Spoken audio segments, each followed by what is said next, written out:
Durch den strengen und andauernden Frost wurde vor allem der Verkehr in Mitleidenschaft gezogen. Seit Jahrzehnten hatte man in Berlin nicht mehr so hohe Schneeberge gesehen.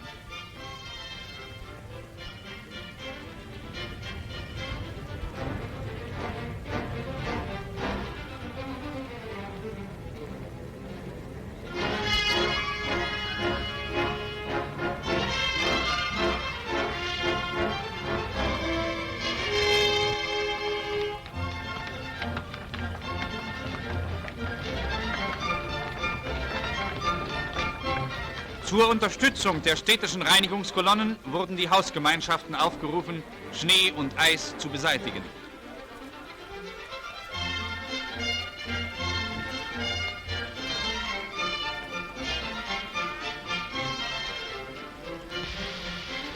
Die Reichsbahn musste besondere Hilfstrupps einsetzen. Die eingefrorenen Weichen wurden teilweise mit Spezialbrennern aufgetaut.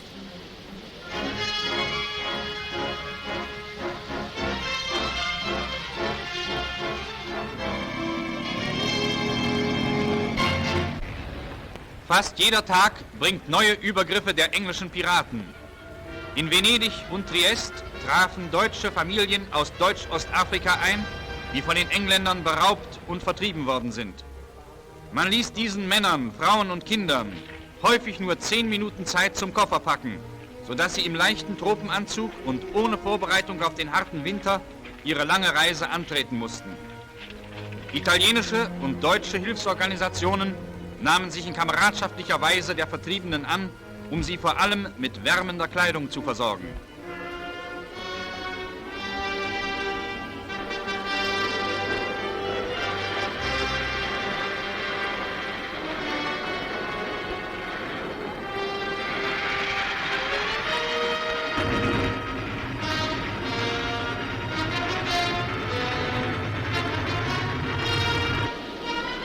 Und hier einmalige Aufnahmen von einer anderen britischen Gewalttat.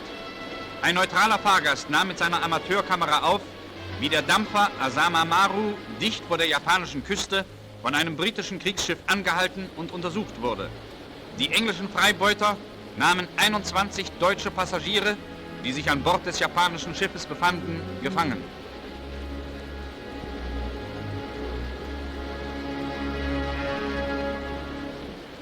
Und hier Bilder von dem frevelhaftesten Neutralitätsbruch, den die Geschichte der neuen Zeit kennt.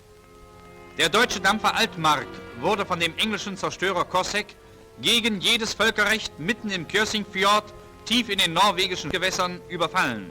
7 deutsche Seemänner wurden ermordet, einer wird vermisst und viele andere wurden durch die heimtückischen Schüsse der englischen Seeräuber schwer verletzt.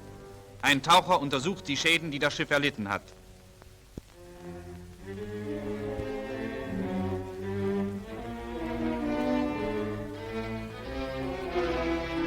Die wilde Schießerei, mit der die Briten die unbewaffnete Altmark überfielen, hinterließ überall Einschlagsspuren.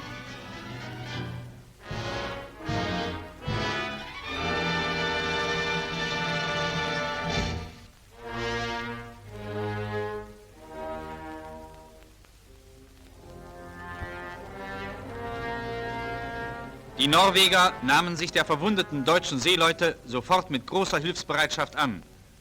Ein Verletzter wird von Bord gebracht. Auch er erhält im Krankenhaus von Christian Sand erste Hilfe.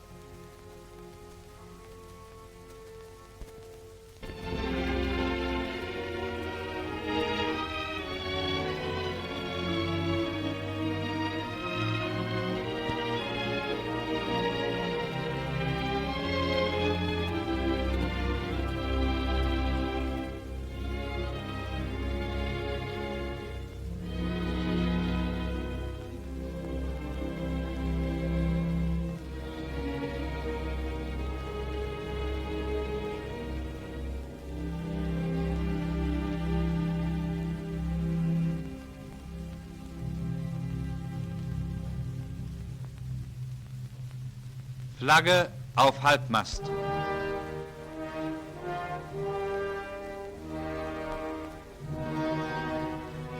die Beisetzung der Ermordeten unter norwegischem Ehrengeleit.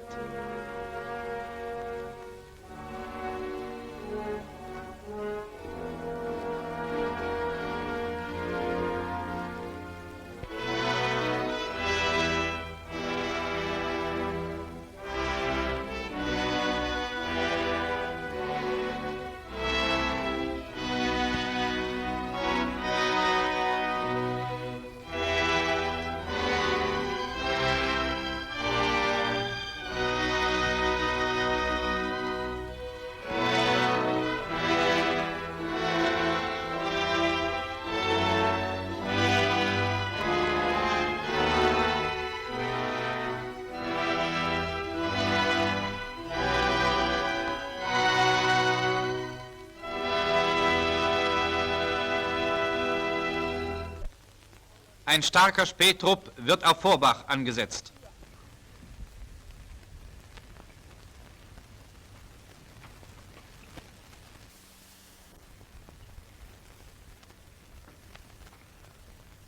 In dieser Ortschaft, die schon weit hinter der Grenze auf französischem Boden liegt, kam es immer wieder zu kleineren Gefechten.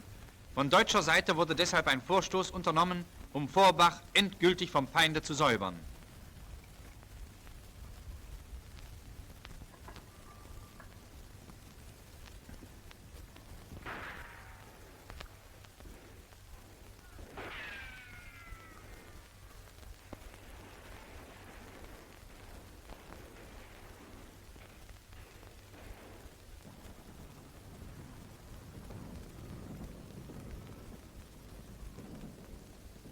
Vorsichtig bewegen sich die Männer des Spättrupps durch die menschenleeren Straßen.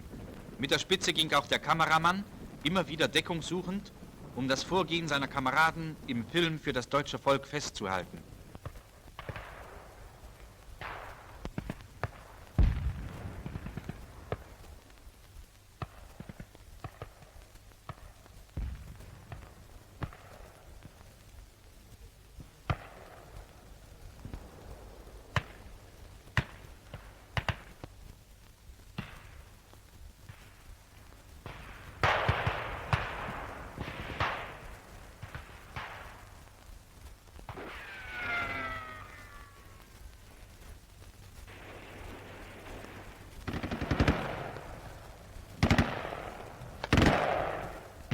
Essenholer unterwegs zur vordersten Linie. Sie liegt weit vor dem Westwall und ist durch Laufgräben mit den Hauptstellungen verbunden. Die Wege zu diesen Vorposten liegen ständig unter feindlichem Feuer.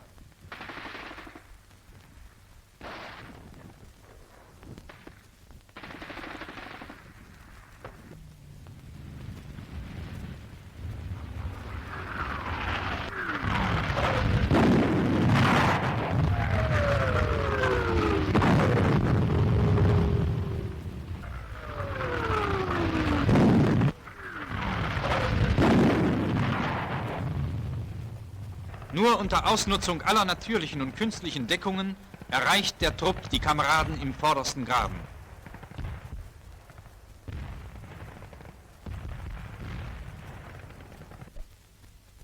Vor 5 Jahren hielt der Führer den Zeitpunkt für gekommen, der Bedrohung Deutschlands zur Luft, die von England und Frankreich systematisch an allen Grenzen betrieben wurde, die Gründung einer neuen deutschen Luftwaffe entgegenzusetzen.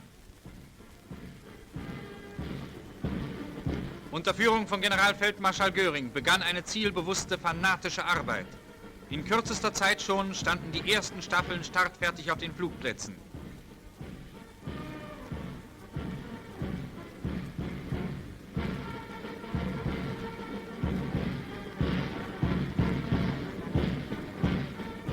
Die sieggewohnten Flieger des Weltkrieges fanden sich mit der flugbegeisterten Jugend Deutschlands in einer Front zusammen, um die beste Luftwaffe der Welt zu schaffen, die jetzt ihre Feuerprobe in einzigartiger Weise abgelegt hat. Kampfbereit steht heute unsere Luftwaffe an den deutschen Grenzen und Küsten. Horchgeräte und Scheinwerfer, Nachrichtenabteilungen und Flakbatterien werden für die Sicherheit des deutschen Landes eingesetzt.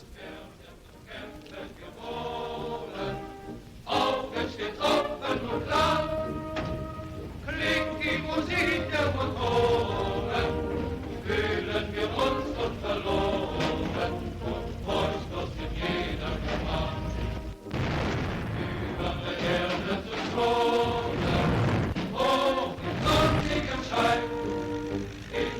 deutschen Flieger sind bereit, den Feind zu treffen und zu schlagen, wo und wann der Führer es befiehlt.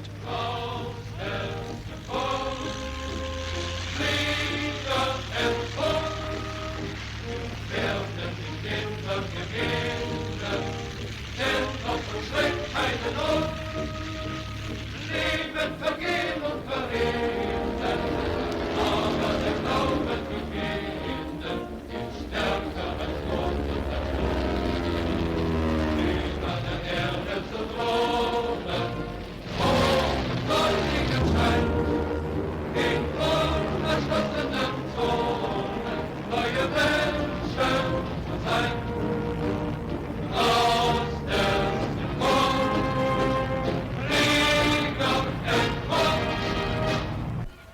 Der bisherige Verlauf des Krieges sah zumeist nur die kleineren Einheiten unserer Kriegsmarine am Feind. Noch stehen unsere Schlachtschiffe, gewaltige schwimmende Festungen in Bereitschaft.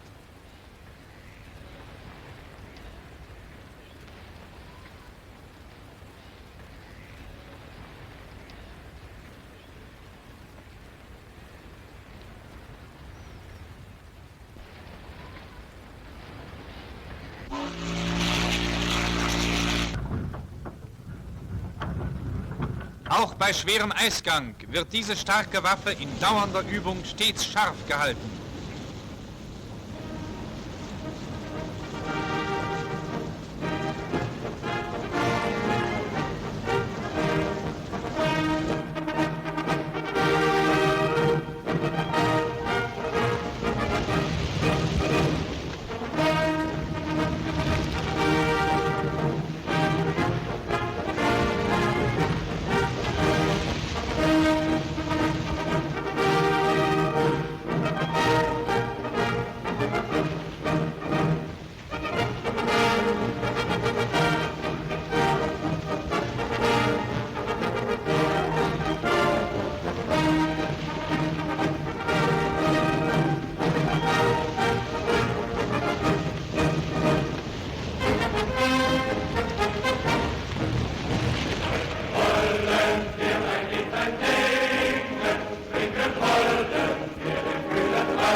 Äußerste Kraft voraus!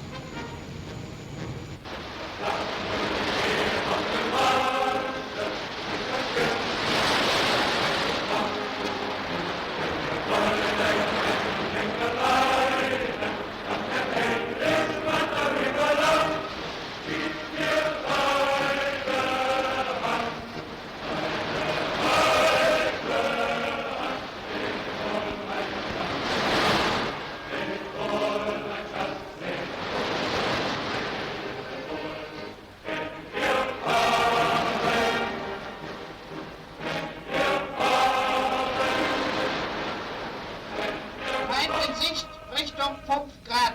Alarm!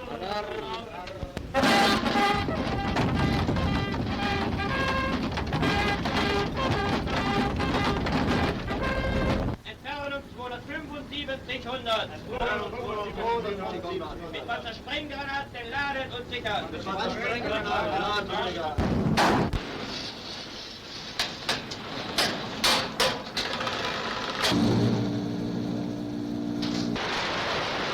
Artillerie klar zum Feuern. Anton, Salve! Feuer!